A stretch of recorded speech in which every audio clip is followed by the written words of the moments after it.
నమస్తే. ఈరోజు మన స్టూడియోలో ప్రముఖ ఆధ్యాత్మికవేత్త, ఆస్ట్రాలజర్, ప్రముఖ పంచాంగకర్త రవిశంకర్ శర్మ గారు ఉన్నారు. గురుగారితో మాట్లాడదాం. గురుగారు నమస్కారం. శ్రీ గురుభ్యో నమః. శ్రీ మహాగణపతి నమః. గురుగారు, ఈసారి చంద్రగ్రహణం అలాగే మనకి పౌర్ణమి రెండు ఒకేసారి రావడం జరిగింది. మరి ఏ తేదీన వచ్చింది, దీని ఇంపాక్ట్ అనేది మానవాళి మీద ఎలా ఉండబోతుంది, ప్రత్యేకంగా ఎవరన్నా జాగ్రత్తలు తీసుకోవాల్సిన అవసరం ఉందా, అలాగే ద్వాదశ రాశుల మీద ఇంపాక్ట్ అనేది ఎలా ఉండబోతుంది గురుగారు? ఇది 14వ తారీఖున ఈ యొక్క కేతుగ్రస్త చంద్రగ్రహణం అనేది ఫామ్ అవుతుంది. ఈ యొక్క కేతుగ్రస్త చంద్రగ్రహణం అనేది మనం గమనించినట్లయితే దీన్ని ఇంగ్లీష్లో టెర్మినాలజీలో రెడ్ మూన్ అని కూడా పిలుస్తారు. మూన్ కలర్ అనేది వచ్చేటప్పటికి అది మనకు సర్ఫేస్ ఎన్విరాన్మెంట్లో ఉంచేటువంటి కలర్స్ వచ్చేటప్పటికి దాని వైబ్రేషన్స్తో కలర్ అనేది మారుతూ ఉంటుందన్నమాట. కేతుగ్రస్త చంద్రగ్రహణం అనేది వచ్చేటప్పటికి ముఖ్యంగా కొన్ని దేశాల్లో ఇది బాగా 66 నిమిషాల పాటు కనపడుతుంది. 66 నిమిషాల పాటు కనపడుతున్నది. కాకపోతే ఇది వేరే వేరే దేశాల్లో ఒక్కొక్క టైమింగ్లో కనపడుతుంది అన్నమాట. ఇప్పుడు మనకు అమెరికాలో కూడా వచ్చేటప్పటికి సౌత్ అమెరికా, నార్త్ అమెరికా కనపడుతుంది. అదేవిధంగా కెనడాలో కనపడుతున్నది, ఫ్రాన్స్లో కనపడుతుంది, బ్రెజిల్లో కనపడుతున్నది, మరియు అదేవిధంగా బెల్జియం అలాంటి కంట్రీస్లో కూడా కనపడుతుంది అన్నమాట. ఇది కాకపోతే ఇండియాలో ఈ యొక్క ప్రభావం అంటే ఈ యొక్క చంద్రగ్రహణం అనేది మనకు కంటికి కనపడదు. కాకపోతే ప్రపంచంలో ఎక్కడైనా సరే ఉండేటువంటి ఒక గ్రహణం ఫామ్ అయినప్పుడు దాని యొక్క ప్రభావం అనేది ద్వాదశ రాశుల వారి మీద ఎంతో కొంత ఇంపాక్ట్ అనేది ఉంటుంది. అది కొన్ని రోజులు దాని ప్రభావం అనేది ఉంటుంది.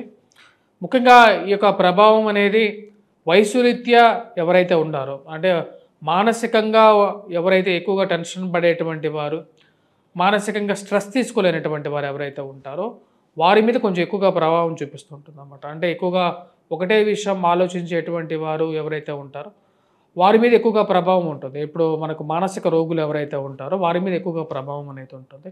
ఎందుకంటే చంద్రో మనస్సో జాతః అంటారన్నమాట. అంటే చంద్రుడు ఎప్పుడైతే మనిషిని మానసికంగా ఇన్ఫ్లుయెన్స్ చేసేటువంటి ఒక ప్లానెట్ అన్నమాట.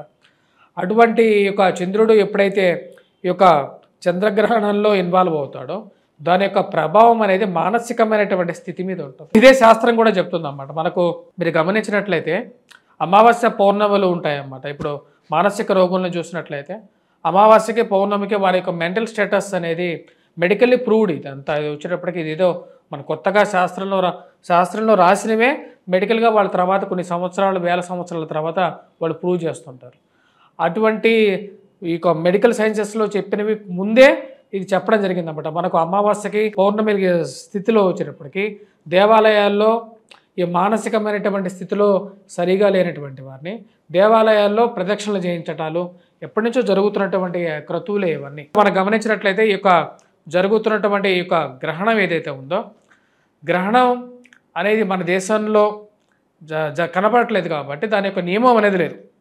అంటే నియమం అంటే దేవాలయాల్లో మూసేయటాలు కానీ లేకుండా ఉంటే వాటికి శుచి ఇవన్నీ చేయాల్సినటువంటి ప్రాసెస్ అనేది లేదు.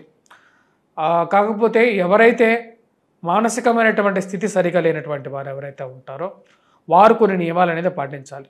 వారితో పాటు ఎవరైతే ఇక్కడ అమెరికాలో కూడా చాలామంది మన వాళ్ళు ప్రవాసులు చాలామంది ఉన్నారన్నమాట.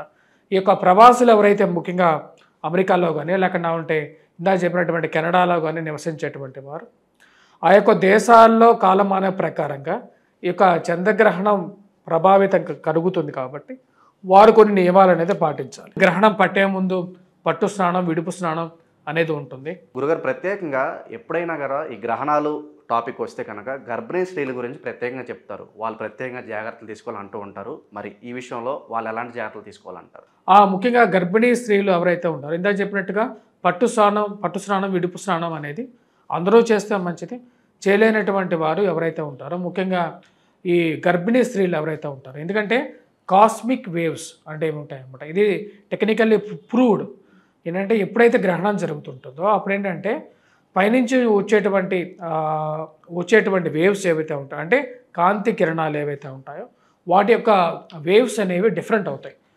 ఆ యొక్క అప్పుడే ఆ టైంలో మనకు భూమి మీదకి వచ్చేటువంటి కిరణాల మధ్య మనకు కొన్ని మాడిఫికేషన్స్ హెల్త్ పరంగా ఇంపాక్ట్ అనేది కూడా ఉంటుంది. కాబట్టి ఆ యొక్క టైంలో అంటే మెయిన్గా 14th చాలా ఇంపార్టెంట్, ప్లస్ 3 days కొంచెం ఎక్కువగా లైట్కి ఎక్స్పోజర్ అవ్వకుండా ఉంటే మంచిది. ఎస్పెషల్లీగా ఆ యొక్క 60 minutes పీరియడ్, 66 minutes పీరియడ్ ఇది ఒక జరిగేటువంటి పీరియడ్ ఉంది కాబట్టి ఆ పీరియడ్ ఎక్కువగా బయటకి ఎక్స్పోజ్ అవ్వకుండా ఉంటే చాలా బెటర్గా ఉంటుంది. ఎందుకంటే ఇది కేతుగ్రస్త చంద్రగ్రహణం. ఈ కేతుగ్రస్త చంద్రగ్రహణం జరిగినప్పుడు ముఖ్యంగా వచ్చేటప్పటికి కొన్ని నియమాలు, పూజలు అనేది కూడా చేసుకోవాలి. ముఖ్యంగా ఆ యొక్క పీరియడ్ జరిగేటప్పుడు ముఖ్యంగా ధ్యానం చేసుకోవటం, వినాయకుడిని ఎక్కువగా పూజించడం అనేది ఎక్కువగా అనుకూలంగా ఉంటుంది. దాంతోపాటు వీరు చేయాల్సినటువంటి కొన్ని నియమాలు కూడా ఉంటాయన్నమాట. అంటే నిద్రావస్థలో ఉండొచ్చు, టైంలో భోజనాన్ని ఎక్కువగా తినకుండా, అంటే ఆ టైంలోనే కరెక్ట్గా 66 మినిట్స్లో కొద్దిగా ముందు వెనకాల తిని ఎక్కువగా ఉంటే మంచిది, బెటర్గా ఉంటుంది. గర్భిణీ స్త్రీలు ఎవరైతే నార్త్ అమెరికాలోనో కానీ సౌత్ అమెరికాలో ఉండేటువంటి వారు, కెనడాలో ఉండేటువంటి వారు ఎక్కువ మన వాళ్ళు ఉన్నారు కాబట్టి వారికి ఈ యొక్క మెసేజ్ అనేది వారికి యూస్ఫుల్గా కూడా ఉంటుంది. అది ఇండియాలో ఉండేటువంటి వారు కూడా ఈ యొక్క ఆ ఒక్క రోజు 14వ తారీఖున హోలీ దినం కూడా ఉందన్నమాట, పర్వదినం ఆ రోజు. కాబట్టి ఆ దినం రోజు కూడా కొన్ని నియమాలు పాటించగలిగితే, ఎందుకంటే మనకు 9 నెలలు ఒక శిశువు జన్మించాలంటే 9 నెలలు కాబట్టి ఆ యొక్క 9 నెలల కాలానికి పిల్లల ఎదుగుదలలో మానసికమైనటువంటి స్ట్రెస్ అనేది వాళ్ళ మీద ఉండకూడదు. ఏ తల్లిదండ్రులైనా సరే ఇదే కోరుకుంటారు కాబట్టి ఆ యొక్క విషయాన్ని జాగ్రత్త తీసుకుంటే సరిపోతుంది. ఆ యొక్క రోజు ఆ టైంలో ధ్యానం చేసుకోవటం, మంత్రజపం చేసుకోవటం, గాయత్రి మంత్ర ఉపాసన ఉంటే మంత్రజపం చేసుకోవటం, లేదంటే గురు ఉపాసన ఉన్నటువంటి కొన్ని మంత్రాలు ఉంటాయి, ఆ యొక్క మంత్రం చేసుకోవటం, ఇవి మంచి పరిణామాలు ఇవ్వగలుగుతాయి. ఈ చంద్రగ్రహణం ఇంపాక్ట్ అనేది గురువుగారు ద్వాదశ రాశుల మీద ఇంపాక్ట్ అనేది చూపిస్తుందా? చూపిస్తే కనుక ఓవరాల్గా ఎలాంటి ఫలితాలు ఉండబోతున్నాయి? మేషరాశికి ఇది అనుకూలంగా ఉంటుంది. ఎందుకంటే ఈ రాశికి మంచి అనుకూలమైనటువంటి స్థానాల్లో చంద్రగ్రహణం అనుకూలమైనటువంటి ఫలితాలు ఇస్తుంది. అది వృత్తిపరంగాను అనుకూలంగా ఉంటుంది. యాక్చువల్గా వృషభ రాశికి కొంచెం మిశ్రమంగా ఉంటుంది. వారు పరిహారం అనేది చేసుకోవాలి. కంపల్సరీగా దుర్గాదేవి దేవాలయ దర్శనం చేసుకోవటం, దాంతోపాటు వారు వీరైతే ఎక్కడన్నా సరే ఆవు పాలు కానీ, లేకపోతే పాలన కానీ, లేక నవధాన్యాలు కానీ దానం ఇవ్వటం కానీ అనుకూలమైనటువంటి ఫలితాలు ఇస్తుంది. దాని తర్వాత మిథున రాశి వారికి వచ్చేటప్పుడు కూడా మిశ్రమైనటువంటి ఫలితాలు ఇవ్వగలుగుతుంది ఇది. సో మిథున రాశి వారు కూడా ఈ దానాలని ఇవ్వడం మంచిది. దాని తర్వాత మనం గమనించినట్లయితే కర్కాటక రాశి వారికి అనుకూలమైనటువంటి ఫలితాలు ఇవ్వగలుగుతుంది. కర్కాటక రాశి వారికి వృత్తిపరంగా కూడా అనుకూలంగా ఉంటుంది. ప్లేస్ చేంజ్ అవ్వటానికి, దాని దూర ప్రాంత ట్రావెల్ చేయడానికి అనుకూలంగా ఉంటుంది. సింహరాశి వారికి మిశ్రమమైనటువంటి ఫలితాలు వస్తాయి అన్నమాట. మానసికమైనటువంటి వ్యధక కారకంగా ఉంటుంది. కన్యారాశి వారి మీద ఎక్కువ ప్రభావం ఉంటుంది. ఆరోగ్యపరంగా కన్యారాశి వారి మీద ఎక్కువగా ప్రభావం ఉండడానికి అవకాశం ఉంది. దాంతోపాటు మనం గమనించినట్లయితే కన్యారాశిలోనే జరుగుతుంది కాబట్టి వారి మీద కొంచెం ఎక్కువగా ప్రభావం అనేది ఉంటుంది. వారు కంపల్సరీగా దానాదులు ఇచ్చుకోవాలి. దానాదుల్లో కూడా వచ్చేటప్పటికీ ముఖ్యంగా వాళ్ళు ఇవ్వాల్సింది ఉలవలు కానీ లేకపోతే నవధాన్యాలు ఇచ్చేస్తే సరిపోతుంది. క్లియర్గా ఎటువంటి ప్రాబ్లం ఉండదు. దుర్గాదేవి ఆలయ దర్శనం చేసుకోవచ్చు. దాని తర్వాత వృశ్చిక రాశి వారికి కూడా ఇది ప్రభావం అనేది కొంచెం నెగిటివ్గా ఉంటుంది కాబట్టి వారు కూడా చేసుకోవాలి. ఆరోగ్యపరంగాను మానసికమైనటువంటి స్ట్రెస్ అనేది ఉంటుంది. తదుపరి వచ్చేటప్పటికి తులారాశి వారికి వచ్చేటప్పటికి మిశ్రమంగా ఉంటుంది. తులారాశి వారికి కంపల్సరీగా దానం అనేది ఇవ్వాలి. వృశ్చిక రాశి వారికి పాజిటివ్గానే ఉంటుంది.